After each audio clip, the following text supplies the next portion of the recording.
Hey everyone, we're here with Angenette Levy from WKRC in Cincinnati, and of course, many of you know her from Making a Murderer. And so we're very happy to have Angenette here join us in class and answer some of your questions. Thanks for joining us.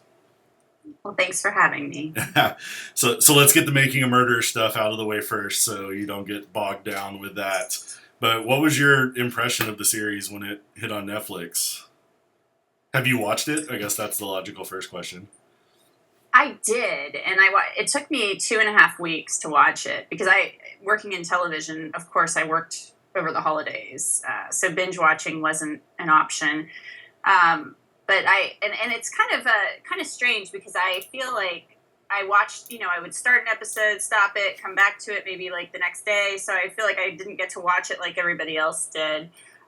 It was interesting for sure. I mean, there were things that we saw in that series that reporters didn't get to see while covering the case. I mean, it went on for nearly 2 years. We didn't get to see the behind the scenes of the Avery family. All of those really great interviews with Dean and Jerry in the condo that they were renting during the trial. I thought that was really interesting too. Just kind of that behind the scenes, watching them discuss what they were going to do and what was going to work, maybe in their estimation, what wasn't. So I thought that was really interesting. And it was really well done. I mean, you look at it, it was very well done. It was So, gorgeous. but it was, it's people keep asking me about it, and I think that it was very interesting, but you're not going to get. It doesn't, even if it's a news story or a documentary, you're not going to get the full story in just one setting. So, Well, and that's been one of the biggest criticisms of it. They left a lot of stuff out. What was your general sense during the trial and appeals? Did it seem fishy to you?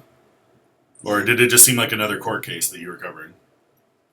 I think with regard to the Avery case, my feeling on it was if anybody ever deserved a fair trial or a fair investigation, it's Stephen Avery. I mean, you have somebody who had been wrongfully convicted of a crime and spent time in prison for something he didn't do. I think there was so much publicity surrounding it because Stephen was very friendly with the media. He was always willing to talk to us. During the investigation, the search of the property, you could call him and he would talk with you. Um, so I think that kind of fed into the publicity a little bit. I think when we found out Manitowoc County was actually involved in the search after we had been told they were just going to be offering support, I think that kind of raised our eyebrows quite a bit. At least it did mine. I thought that was strange because they were supposed to be kind of on the outside looking in because of the lawsuit and the potential conflict of interest. So I thought that was strange. And there were always things too, like, the state would have press conferences and we'd learn about things in court documents. Well, we have this piece of evidence and we have that and we have this. And then during the trial, you find out things like with that so-called magic bullet that had Teresa Hallbuck's DNA on it. You find out there was an issue in the crime lab, if you recall that part of the series where the control sample was contaminated. So that happened, and you're kind of like, whoa, we haven't heard about that before. Yeah. So that's kind of strange. So I thought, I don't know if I thought it was fishy per se, but I think you always have to keep an open mind and be willing to look at everything and say, okay, what's going on here? What's happening? They can say they have this and they can have that, but there were things that came out during the trial that made you kind of think, well, what was going on in this investigation? I don't think Manitowoc County should have been involved in searching Stephen Avery's trailer or his garage. I think those were big mistakes. I think that the state opened itself up to some major problems there. It's funny that So, you said raised eyebrows because it seemed like every time they showed you, you were kind of like, that doesn't make sense. Seemed like you had a stronger BS meter than a lot of the other reporters. At least that's how it was portrayed. You seem to be the well, one questioning a I lot of have a. stuff. I guess I'm always very expressive, so I guess that's probably a problem. Maybe I should work on that, right? Maybe I shouldn't be making so many facial expressions, but there's not much I can do to help that. But I really think too, part of this, everybody's, everything you read on Twitter, not everything, but a lot of what you read on Twitter and social media, it's all about Stephen Avery and planted evidence and things like that. And I really think, in some ways, the Dassey case has become lost in all of this. And I think that case to me is more concerning. Maybe that's the wrong terminology to use, but I've always been really bothered by that case just because if what Brendan Dassey said was true, you've got a 16-year-old kid who's been brought into this crime. And then if the confession is false, as he maintains it is and his lawyers maintain it is, then you've got a 16-year-old kid brought into this adult justice system, and he's not eligible for parole for 40 years, I think was the parole eligibility date that the judge set at the time of sentencing.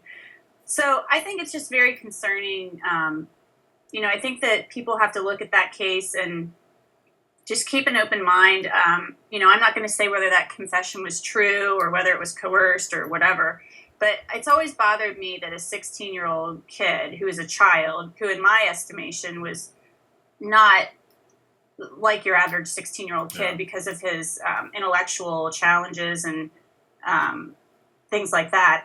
It's always bothered me that kid is sitting in a maximum security prison for decades. I guess I think that's wrong, because even if he is guilty, I think that we need to concentrate on rehabilitating people, not warehousing them and throwing them away. What was it like to cover a case that big? Especially, and that was early on in your career too, wasn't it?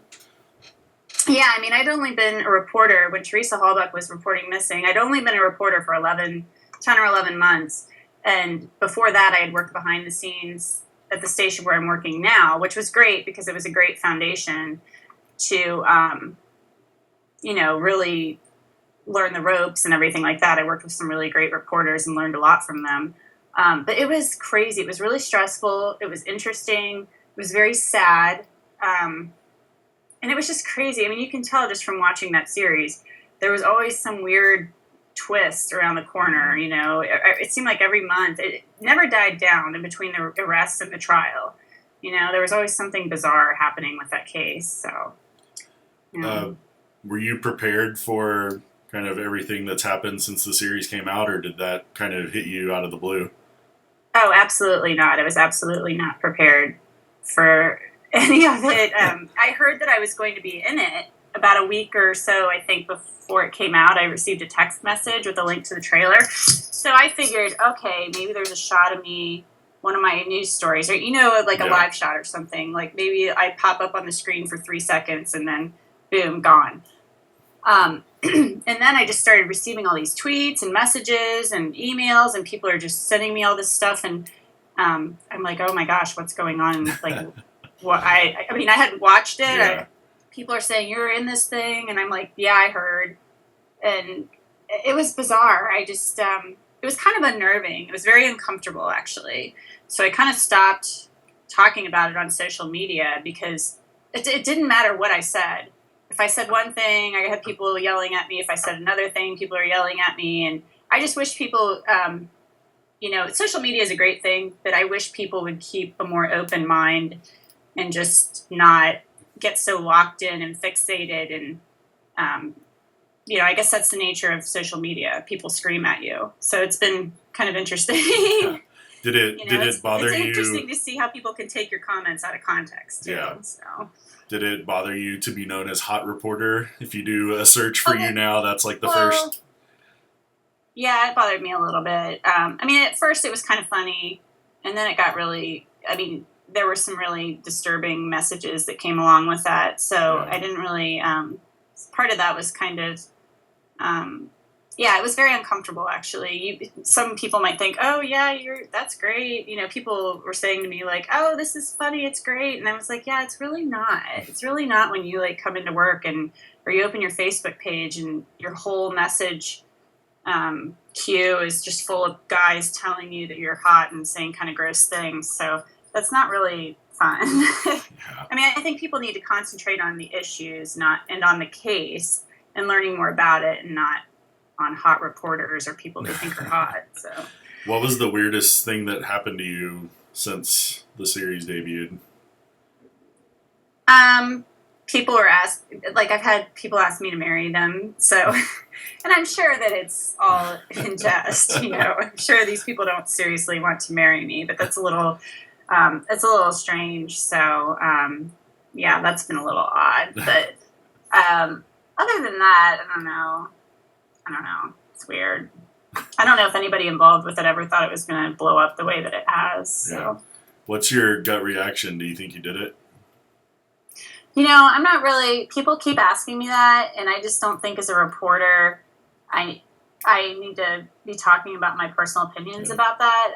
I think if the Avery case, the 1985 case, has taught us anything, it's to realize that sometimes things aren't over when you think they are, and that people need to keep an open mind. There was certainly evidence that pointed to Stephen Avery. If you go back and look at the trial transcripts, you'll see that there was evidence that pointed to him. So I think people just need to wait and see. I mean, this new attorney he has, she's convinced, at least on social media, that he's innocent. So I think people just need to wait and see what she presents, because I've been reading her tweets and it's very interesting, some of the things that she's been saying. So I don't know. I just think that, I just don't think reporters need to be out giving their opinions on Stephen Avery's guilt or innocence. So. A very good political answer there. I'm certainly not trying to be political, but yeah, I mean, I just think people need to, there's a lot. I mean, that was one of the craziest cases. That was the craziest case I've ever covered. And I hate to call it just a case, because it was just such a human, tragic set of events on from every side. So let's move on to the student questions. Most of the students in my class are either juniors or seniors, and this is a broadcast writing class, so they're learning.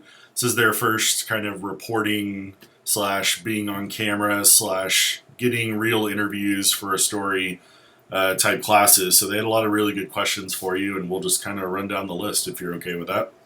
Fine. Sergio wanted to know what made you want to be a reporter. I've always loved telling stories. And when I've always loved, I feel like I have a good knack for recounting stories and telling them, just sitting, having coffee with somebody. And I've always loved stories. I've always liked things that are complex.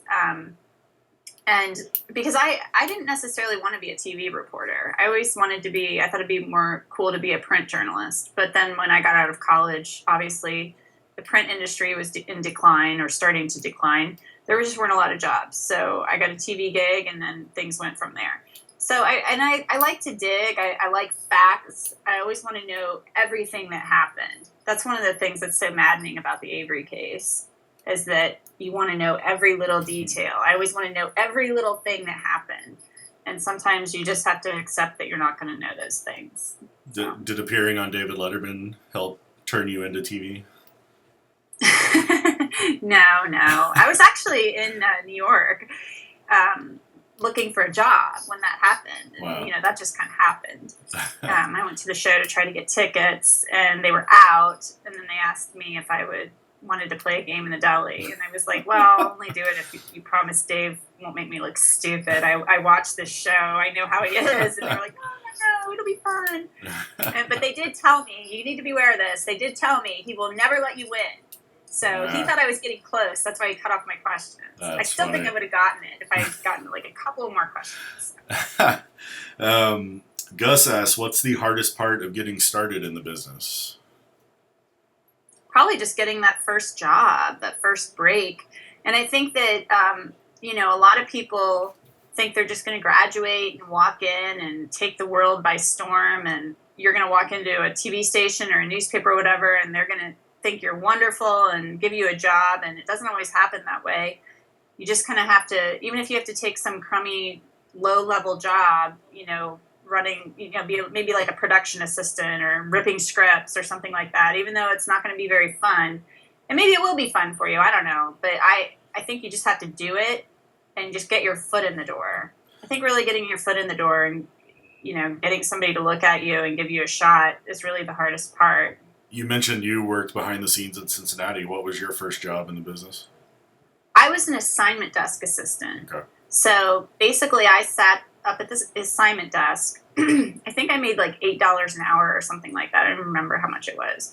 And I would answer phones. The assignment manager was up there with me. I would answer phones, take in, little news tips, try to figure out if they were legitimate. And then I would work overnights, like sitting there listening to the scanners on like a Saturday night, or no, I think it was Friday overnight into Saturday morning. That's what it was. And then I would sit there and listen to the police scanners, see if anything was going on, answer the phones. And as you can imagine, overnights, the calls you get are like ridiculous. So, and then I found a way to kind of like do more on that shift, even though it was miserable. We had a Saturday morning broadcast, so I was able to actually write some scripts for that newscast while I was working on the assignment desk. So then I really got to start doing more, which was pretty cool. Yeah. Bethany says, which challenging moment made you a better reporter? I guess other than the Avery case, since we've already talked about that. I think anytime you get beat on a story, which I hate, that is my absolute most annoying thing ever. I think that makes you a better reporter. I think, I hate to use the word fail, because sometimes somebody just gets something, they get lucky, or they get something you don't, or something you tried to get, and it just happens. That's the way the cookie crumbles. But that's always a tough pill to swallow. And I think that makes you better, because you figure out how to maybe be more assertive the next time, or more skillful, or more dogged, or whatever. Mm-hmm. I think falling down helps you get better, helps you learn. Sure. Amanda asks, how has reporting changed since you've been in the business? Well, it's changed significantly, in my opinion, because we used to, it used to seem hard enough when you had to go cover a story and do a live shot at noon, 5, and 6. But now, working in a bigger market than when I worked in Green Bay, if you're working a shift like that, maybe you're going to be live at noon, 4, 5, and 6, but then you need to also tweet, and you need to post to Facebook, and you have to write your web story, and you need to record a video tease and things like that. So I think the social media aspect of it, it's enhanced it, but it's also added more things that you need to do during your work day that maybe take a little bit of time away from your actual news gathering time. So that part of it is unfortunate, but also you're able to reach a lot of people on social media. So it's a double-edged sword. I'm glad you brought up web stories, because I make them turn all their packages into web stories as well. I get a lot of eye rolls, but it's super important. It's what you have to do now. No, it is what you have to do. And you know what really bothers me, though? I don't know how you teach them to do this, but I think it's so important when people are doing that. Don't just take your TV package script and transcribe it. I mean, write it for print in AP style. Write it how it's supposed to be written. Will you please just say that again? Because I preach that message so many times. I really do think people need to take a couple of newspaper writing classes and learn that type of writing, because I think I always liked that, because you could write more. At least in my opinion, you can put more details in some instances into your actual print story, because you have more room. It's the web, so you don't have to be, confined to a minute 20 or whatever. Yeah.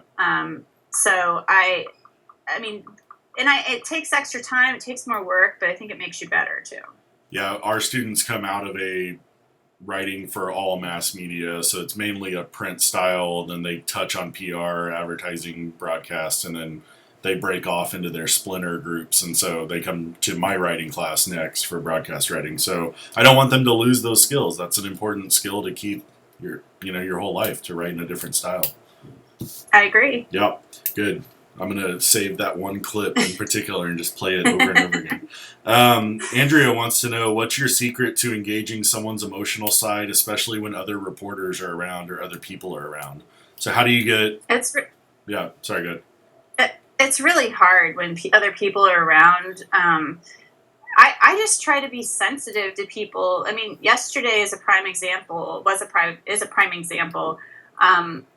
We had a school shooting, and I was trying to interview some kids who heard the gunshots. And I don't think you can just go up to a 16 or 15-year-old kid, or even an adult, and say, okay, just the facts. Tell me what happened. I don't think that's the right way to approach it. I'm a human being. So I just try to be a human being and adjust the way I approach somebody, depending on the situation, you know? I mean, I feel like some people are just kind of like a one size fits all.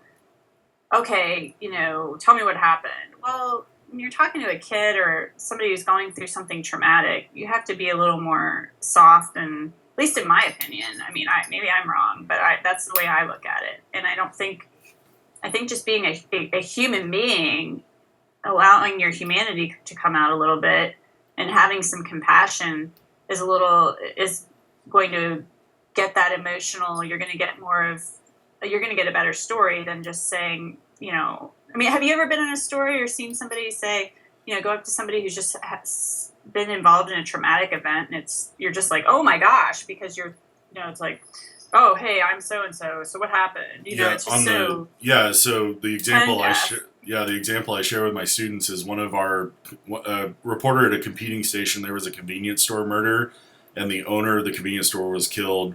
His wife lived directly behind the convenience store. She had no idea that he had died. So police did a quick debrief and said, do not go talk to the family yet. We haven't gotten in touch with her. And a reporter walked straight over to the house, knocked on the door, and said, hey, your husband's dead. How do you feel right now? Yeah. And, you know, those kind of things. Like, that's why people hate media. Right. And that's so crass, and it's inappropriate in my opinion. And, you know, going through this whole experience with this whole making a murderer thing and being interviewed by people, I've kind of seen I've seen that too. I've been kind of the subject of that, or I've dealt with that, not because, I mean, and I'm not like a victim in this or anything like that, but just the questions I've been asked, I'm like, whoa, you know, it's kind of left a bad taste in my mouth. So, it's always good to put yourself in other people's shoes. I mean, you ask questions. It's always good to put yourself in other people's shoes. You ask questions for a living, and you've gotten a little bit of a taste of how hard that can be on the other end. Probably to make you ask better questions. So I think just being cognizant of that and knowing that you're really asking people, especially people who've been involved in something traumatic, you're really asking a lot of them to share their story with you. And you need to be cognizant of that when you're approaching people and when you're talking with people. Holly wants to know, what's the best way to find a story? One thing that they have to come up with their own story ideas in my class, and so they just finished their first one, and some of them struggled with that story idea generation process. How do you go about that? It's difficult, you know. That's not easy. That's probably the hardest part of the job. I mean, I think a lot of people think you just walk in every day and somebody hands you a story, and sometimes that happens, but a lot of times it doesn't. You know, you have to make phone calls. You have to keep in touch with contacts. You have to, I think reading a lot and just reading a lot of stories from other places can help you generate some ideas. You know, you read about a story in a bigger city or even in a smaller city, and then you think, oh, I wonder if we're having that issue here, and it may force you to explore some things in your area. And I think just being creative and try to think outside the box. You know, that's the best way to generate stories. Yeah, that's all advice I give them as well. I'm going to use that clip as well. Sam wants to know, how do you prioritize the potential angles in your story? So, you know, you go out, you get all your stuff. When you sit down to actually start to write, how do you figure out which angle you're going to take on the story? I guess it's just depending on what you have on that angle, and then what's the most interesting or you think is the most relevant to your viewers, what you believe are the questions or the things that your viewer wants to know about. So I think it's that would be it. Okay. You just, and sometimes that's a discussion with your producer or your executive producer about why you believe something's the most relevant. Max wants to know, what is your best storytelling technique that you can share? How do you tell a better story? It's a very powerful question there. I don't know. Yeah. Like, what's the best? Well, gosh, that's really forcing me to think. Let me rephrase that. What's the best storytelling advice anyone ever gave you?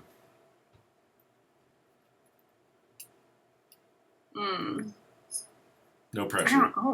I don't okay. know. Think about that. We can come back to it. I'm trying to think. That's really putting me on the spot. You know, sometimes people ask you a question that should be a really easy question to answer, and then you're like, oh wait, I don't know. Gosh, best storytelling advice. I don't know. I mean, that's a really hard question. I guess just to really showcase. How about this? Showcase your characters in your story. You know, don't make it about you. It's not about you. You are like the messenger helping to tell the story. You know, try to find a character and focus your story on that. Don't lose sight of that. I think sometimes reporters try to make the story, they try to inject themselves into the story, and that's just not always, I think that's not necessary. You recovered quite nicely on that one. That's good advice. Sorry, I mean, that was a tough one. Andrea, well, on the same vein, Andrea wants to know, how did you learn to become a better writer? Just by writing and rewriting, having people look at my writing, you know, even if they gave you feedback that wasn't glowing. I mean, constructive criticism can be the best criticism. And I think just trying to make your stories conversational. You don't need to try to impress people. I mean, watch 60 Minutes. I mean, those stories are written conversationally. There aren't tons of big words and things like that. And that sounds probably kind of silly. That's what words, I tell them too. But I think sometimes people think they have to be very verbose in order to convey a point, and sometimes less is more. How much time do you spend editing your stories in terms of editing down the words, not video editing wise? It just depends. I mean, I think I've learned to be pretty straightforward over the years. So sometimes it takes longer than others. It depends on how much time I have. Yeah. There's sometimes I don't have much time to look over it. I have to get it done because I have a 10 o'clock story to do, an 11 o'clock story, and I just have to get it on the computer screen, trim it up. I read it aloud to myself, you know, just I think reading your stories aloud to yourself helps you figure out, okay, how does this sound?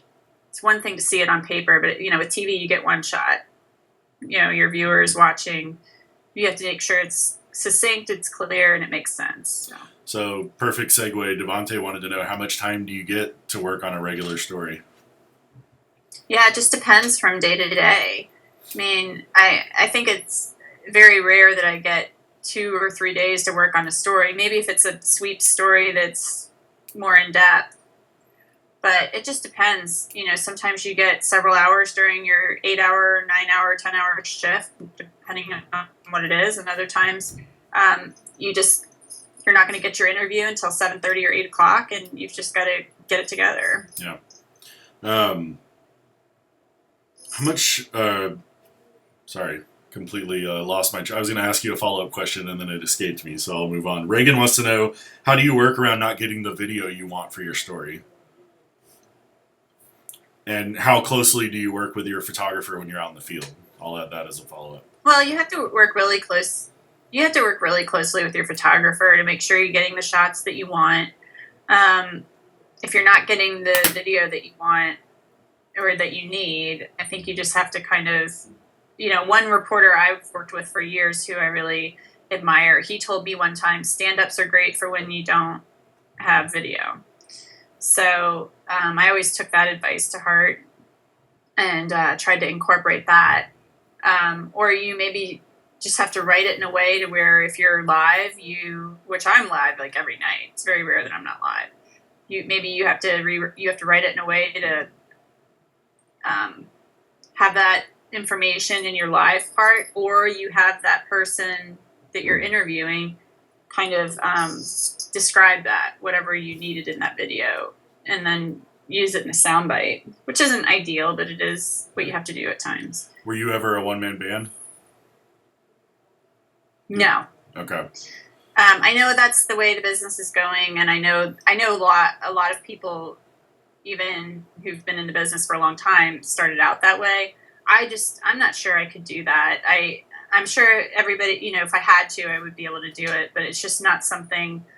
I think it probably does make you a better reporter in some aspects because you know what video you have, you know what you have to write to, and things like that. But I just think that I don't know. I've seen some stations do that, and I think that it puts too much pressure on the person telling the story. I mean, it's two different skills, in my opinion, and I mean, I don't know. I just don't. I'm not a fan of that whole one man band thing. It seems like for some people they might flourish in it, and then for others, like you said, it's going to cause them to burn out immediately. Just my I think it's just asking people to do too much. Yeah, I think it puts quantity over quality. Yeah, which is a problem across the board in our business. Rachel wants to know, what's the most important part of the process when investigating a story? Making sure you get every side and getting your facts right. You don't want to skimp on your facts. And getting each side if you can. Sometimes people won't talk, and that's unfortunate. But I think you have to at least make your best effort to get both sides of the story and to present it fairly. Are there times when you wouldn't get both sides of the story? Like if it's kind of 99% of the population believes one thing and there's only the one person who doesn't? I get that question a lot from students. If somebody has like a crazy lone voice, do you still present that as an equal time opinion in a story? I don't think presenting something fairly always requires equal time. I think sometimes that doesn't. I think you can be fair, but I mean, if you start doing your stories like, well, I gave this person this much time and this person this much time. I mean, I don't know. I think that can drive you a little nuts.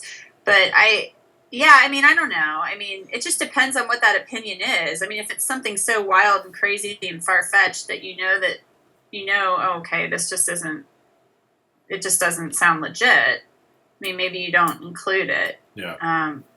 It just depends on the situation. But I think it just goes to you need to keep an open mind. Yeah. Karina wants to know, what's the hardest habit you had to break while interviewing people? You mentioned facial expressions. I don't think that's a bad thing, but what have you had any habits you've had to break while interviewing people? Probably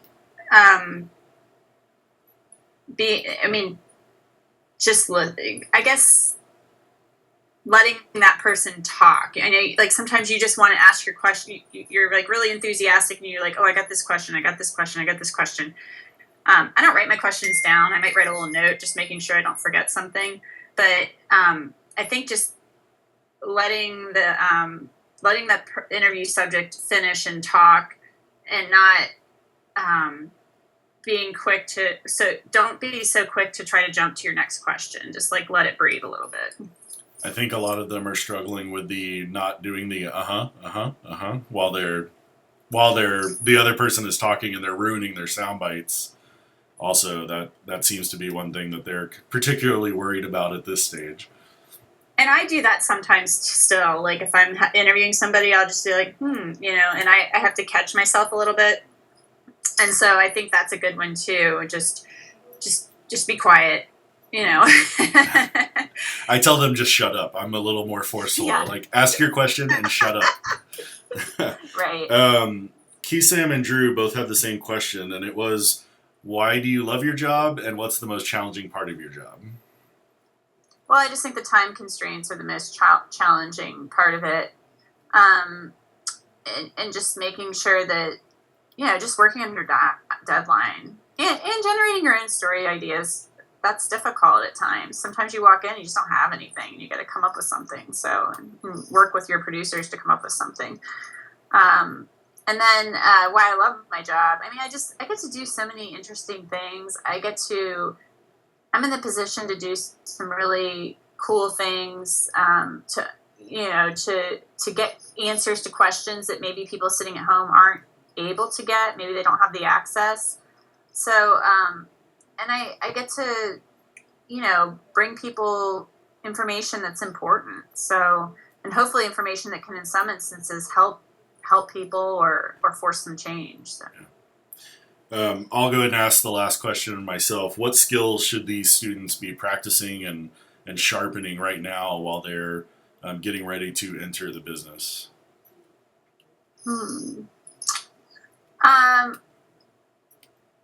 Probably, their writing skills. Their, writing. Don't never underestimate the importance of being able to write well, to write clearly. I think so many people, even if it's TV, you still have to write. So I don't know if I think sometimes people just think, oh, I'm going to be on TV and I'm going to just write I'm just going to do this story. But I mean, writing well, don't ever underestimate how important that is. So I think the writing portion of it, and just, I don't know if this is really a skill, but just being aggressive. And aggressive doesn't mean being nasty, but just, don't just give up once. I mean, if you go and knock on somebody's door, okay, fine, maybe they're not home, but go back maybe a second time. I mean, don't be polite, but just don't give up. And likewise, I talk to them about, hey, if your first interview didn't go well, find somebody else to talk to who's better in that situation. So right, just because you shoot it doesn't mean you have to use it. Yeah. Well, thank you so much for taking time out of your day, and I know you have to go to work here in a little bit. My students will be tweeting about this, so if you start getting random tweets from Texas students, please understand that's them watching this as they get around to it. So thank you so much for taking time, and I really appreciate it.